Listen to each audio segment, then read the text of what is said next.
नमस्कार, जय हिंद।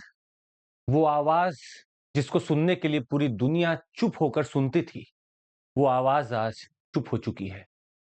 वो आवाज जिसने भारत की नई गाथाओं को लिखा, वो आवाज अब सिर्फ हमें मीडिया में, रिकॉर्ड्स में सुनने को मिलेगी। जी हाँ, डॉक्टर मनमोहन सिंह जी अब हमारे बीच में नहीं रहे, पर इनके सारी वो लेगेसीज, बोल्ड डिसीजंस और मेजर रिफॉर्म्स जिसने इस वर्तमान के भारत के पूरे फंडामेंटल्स को स्ट्रॉन्ग किया, वो आज हम सबको जानने चाहिए। आज आप सोचेंगे कि जितनी चीजों का जिक्र आप नॉर्मल समय में कर रहे हैं, इन सारी चीजों में लगभग अच्छे खासे प्रतिशत का हिस्सा इन्होंने ही दिया है। इनकी मीटिंग हो रही थी 2005 में, 2008 में और 2013 में अलग-अलग नेताओं से, और ओबामा के साथ बहुत बार ये मिले। दो चीजें ओबामा साहब ने कही इनके लिए। पहली चीज, a man with uncommon wisdom, और दूसरा इन्होंने ही कहा था, when he speaks the world lessons. और क्यों ना हो, इतने बड़े इकोनॉमिस्ट, इतने बड़े प्राइम मिनिस्टर के पद को संभालने वाले व्यक्ति, जिन्होंने सबको साथ लेकर चलने की कोशिश की, आज वो हमारे बीच में नहीं रहे, तो जानना तो बनता है सर कि उन्होंने हमें दिया क्या है। बात उन दिनों की हम करना चाहेंगे आपसे, जब शायद देश एक इकोनॉमिक संकट से गुजर रहा था। रात ही में एम्स की एक नोटिस से खबर आती है कि उनको अनकॉन्शियस लाया गया था 8:06 पर, और वो उन्हें बचा नहीं सके। इस लेटर में भी बहुत दर्द दिखा हमें। बात उस समय की फिर से है, जब शायद भारत एक अजीब ही संकट से गुजर रहा था। भारत का एक बड़ा दोस्त यूएसएसआर, सोवियत यूनियन कोलैप्स हो चुका था। भारत के फॉरेक्स में, फॉरेन एक्सचेंज की पूरी जो एक तिजोरी थी, खाली हो चुकी थी। हमारे पास इतना पैसा ही नहीं था कि हम आने वाले इंपोर्ट के लिए पैसा दे सके। इन्फ्लेशन अलग लेवल पे चल रहा था। सरकार का फिस्कल डेफिसिट बहुत बढ़ा हुआ।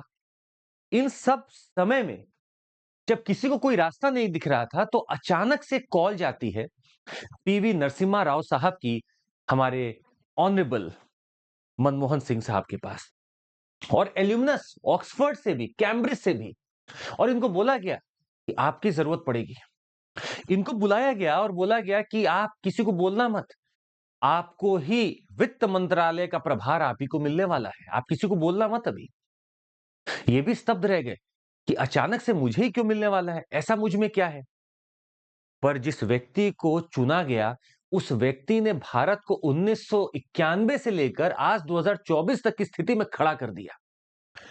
आपकी ग्रोथ रेट आज भी 6.5% है, और अगर आप पिछले 2005 से अपने देखे रिफॉर्म्स को, तो आप 8, साढ़े 8, 9% तक भी बढ़े हुए हैं। इस व्यक्ति की छवि उस समय काम आती है जब देश एक आर्थिक संकट से गुजर रहा था और हमारे पास मदद करने के लिए कोई है नहीं। यूएसएसआर जो इतना बड़ा हमारा मददगार, वो खुद फेल हो चुका था, टूट चुका था। ये बनते हैं हमारे वित्त मंत्रालय के मंत्री, और उस समय इन्होंने बोल्ड डिसीजंस लिए सर। इन बोल्ड डिसीजंस को लेने की क्षमता जो इन्होंने उस समय दिखाई, ये शायद आज भी कहीं पे मिसिंग लगती है। ये क्षमता अनकॉमन थी। इन्होंने सबसे पहले डिसीजन लिया कि अपने रुपए को डिवैल्यू कर दो। जैसे रुपए डिवैल्यू होगा, एक्सपोर्ट बढ़ेंगे, पैसा आना चालू हो जाएगा। वैल्यू को इन्होंने बिल्कुल गिरा दिया रुपए की। दूसरा, इन्होंने लाइसेंस राज खत्म कर दिया। इन्होंने देखा कि सरकार ना जाने क्यों ही इंडस्ट्रियल रिफॉर्म्स ला नहीं पा रही है। इंडस्ट्रियल लाइसेंसिंग के चक्कर में सारे लोग फंसे हुए हैं, ब्यूरोक्रेटिक टेपिज्म बना हुआ है, इसको खत्म करना होगा। इन्होंने लाइसेंस राज को खत्म कर दिया। कुछ चुनिंदा चीजों को छोड़कर सबको इन्होंने बोला, सब लोग काम करो। प्राइवेट प्लेयर को बढ़ावा मिल गया। अब प्राइवेट प्लेयर का पार्टिसिपेशन बढ़ने लगा, तो आपकी इकोनॉमी बढ़ेगी ही बढ़ेगी। तीसरा, इन्होंने देखा कि बैंक भी संकट में है। नरसिम्हन कमेटी की रिकमेंडेशन पड़ी हुई है, कोई सुनने वाला नहीं है। इन्होंने बोला हम सुनेंगे। इन्होंने सबसे पहले स्टैट्यूटरी लिक्विडिटी रेशो कम कर दिया, और जैसे कम किया, बैंक को लगा मेरे पास अब पैसा होने लगा। इसी के साथ साथ इन्होंने कैश रिजर्व रेशो, जो बैंक को ये दोनों रिजर्व रखने पड़ते हैं, इन दोनों को ही कम कर दिया, ताकि बैंकों के पास अब थोड़ी छूट हो कि वो पैसा बांट सके। इतना ही नहीं, इन्होंने भारत में एमएनसीज को इनवाइट किया। इन्होंने एफडीआई का रास्ता खोल दिया कि आओ हमारे साथ जुड़ो और एफडीआई लेकर आओ। बहुत सारे सेक्टर्स में एफडीआई आने लगे। 1991 से गाथा चालू हुई, और 1994 आते आते तक ये दिखने लगा था कि रिफॉर्म्स में जो दम है, वो शायद भारत को अलग एशियन टाइगर बना सकता है। जी हां, हम लोग उस समय उस संकट से तो निकले ही, और 2000 आते-आते तक हमने बिल्कुल अपने आप को प्रूव कर दिया कि भारत है तो मुमकिन है, पॉलिसीज हैं तो मुमकिन है, मनमोहन सिंह साहब हैं तो मुमकिन है। आपने ये चीज तो सुन ली सर, एंजेला मर्कल जर्मनी की बहुत बड़ी चांसलर, बहुत बड़ी लीडर रही हैं। इन्होंने मुलाकात की हमारे मनमोहन सिंह साहब से और बोला कि मैं वाकई में इस बात को देखकर सुनकर स्तब्ध हूं, आश्चर्यचकित हूं कि आपका ख्यालात हम सबसे बहुत अलग है, बहुत सबसे आगे है। और क्यों ना हो, इनकी स्कीम सर 2005 में आती, जिसका जिक्र हर बजट में होता है और आप उसको हर बार पढ़ते हैं। 2005 में लॉन्च की थी Mahatma Gandhi national rural employment guarantee scheme. NREGA का चालू जो हो रहा है, पूरा का पूरा मसौदा इन्होंने तैयार किया है, और इस बात से प्रेरित होकर अंजेला मर्केल बोलेंगी वाह क्या स्कीम है ये। अगर आप मिलियंस को पॉवर्टी से बाहर ला सके, मिलियंस के पास पैसा दे सके, वो अपने आप को खाना पीना खिला सके, तो प्रोडक्टिविटी आपके देश की बढ़ेगी ही बढ़ेगी। इस बात को मनमोहन सिंह साहब से बेहतर कोई नहीं समझता था। ये था सर कि एक स्कीम का पावर, और करोड़ों लोगों तक आप पहुंच गए।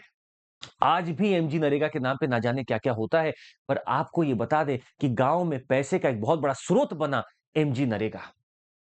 इतना ही नहीं, आज जिस आरटीआई के लिए आप सब लगे रहते हैं, हम लगे रहते हैं, कोर्ट्स भी देखती हैं कि कितने आरटीआई फाइल किए जा रहे हैं, लोग आज आरटीआई एक्टिविस्ट बन के घूम रहे हैं। ये किसकी देन है? इस ट्रांसपेरेंसी का दौर इस नेता ने चालू किया था, इस लीडर ने चालू किया था सर। 2005 में आरटीआई को अनाउंस किया कि अधिकार है लोगों का जानने का कि हम क्या कर रहे हैं, किसके पास क्या है, क्या डिसीजन है, कितना गलत है, कितना सही है, सब जानने का अधिकार है लोगों के पास। ये थी ट्रांसपेरेंसी का अधिकार। और सर एजुकेशन की दुनिया में तो क्या ही बोला जाए, तहलका मचा दिया। मनमोहन सिंह साहब का विजन देखिए सर आप। इन्होंने बोला भैया 6 से लेकर 14 साल तक की अगर उम्र है, तो आपका ये फंडामेंटल मूल अधिकार है, मूलभूत अधिकार है कि आपको एजुकेशन मिलना चाहिए। जिस आरटी की बात आज आप करते हैं हम और आप बैठकर, ये 2005 में इसकी पूरी की पूरी नींव खोदी गई थी, और इन्होंने किया था कि 6 से 14 साल अगर उम्र है तो आपको एजुकेशन मिलेगी ही मिलेगी। और सुनिए, जिस ओबीसी कोटा के पीछे ना जाने मंडल कमीशन ने कितनी बार क्या क्या बोला होगा, एक रिकमेंडेशन भी दिया गया था, वो कब आ रहा है? 93rd अमेंडमेंट एक्ट से आ रहा है, जो कि इंट्रोड्यूस किया गया था फर्स्ट मनमोहन सिंह मिनिस्ट्री द्वारा। 27% ओबीसी को रिजर्वेशन दिया था सारे सेंट्रल गवर्नमेंट इंस्टीट्यूशंस में एजुकेशन के लिए, कि सबको एक प्लेटफॉर्म पे लाना है, उनको भी एजुकेशन मिलना चाहिए। इतना बड़ा 2005 का ये बोल्ड डिसीजन रहा है, जो आज तक भी शायद इसके बाद दोहराया नहीं गया होगा।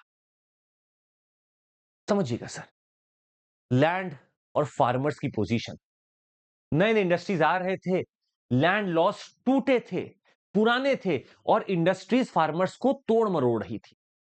इस बीच में एक जबरदस्त लैंड एक्विजिशन लॉ पास किया जाता है, जिसने पुराने लॉ को, 1894 के लॉ को खत्म कर दिया। बोला कि ये लॉ है हमारा, right to fair compensation and transparency in land acquisition, rehabilitation and resettlement act. Farmers को आस मिल रही थी, होप मिल रही थी कि ऐसा एक्ट अब मेरी मदद करेगा, और आज कंपेंसेशन मिला है। तब से ग्रोथ आप देखिए, जब से एक्ट आया तब से आप ग्रोथ देखिए कि फार्मर्स कितने आगे बढ़ गए। लोगों ने विरोध किया कि सर इंडस्ट्रियल डेवलपमेंट रुक जाएगा, नहीं रुका सर। अगर आप दृढ़ निश्चयी हैं, अगर आप सही से इंप्लीमेंट कर सकते थे, एग्जीक्यूट कर सकते थे, तो नहीं रुका। लैंड लॉ रेवोल्यूशनरी लॉ बना।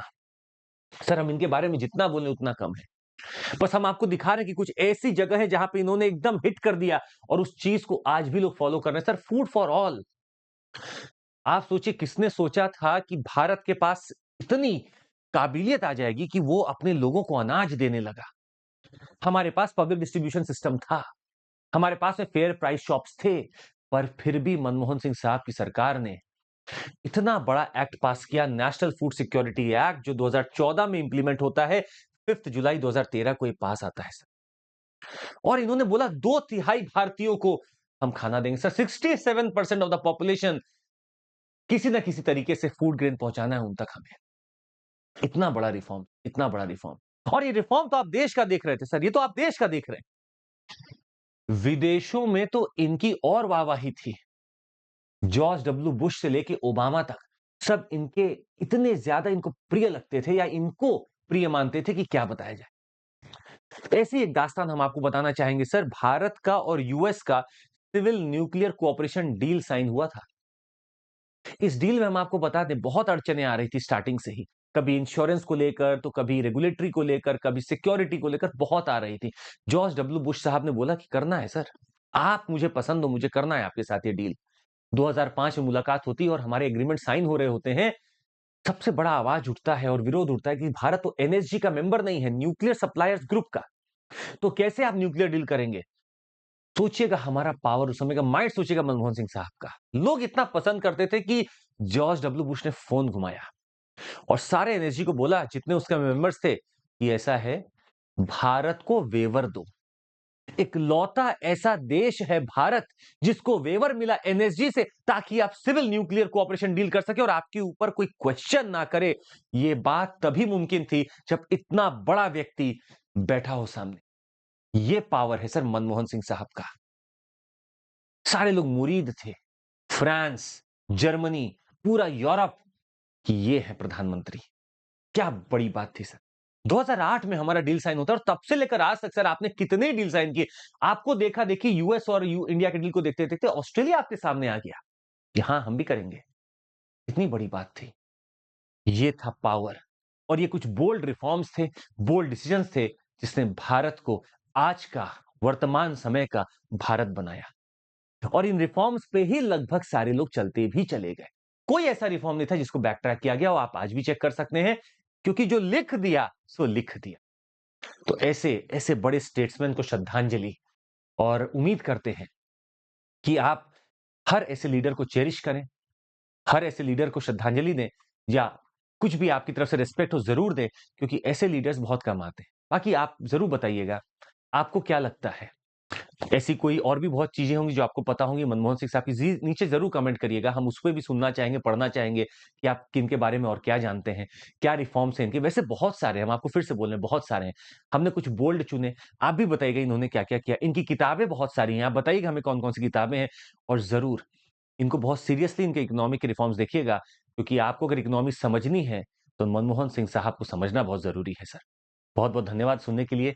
जय हिंद। और हम सभी की बड़ी बड़ी श्रद्धांजलि, बहुत श्रद्धांजलि इनकी तरफ, बहुत बड़ा रिस्पेक्ट इनकी तरफ। Thank you so much. जय हिंद, जय हिंद।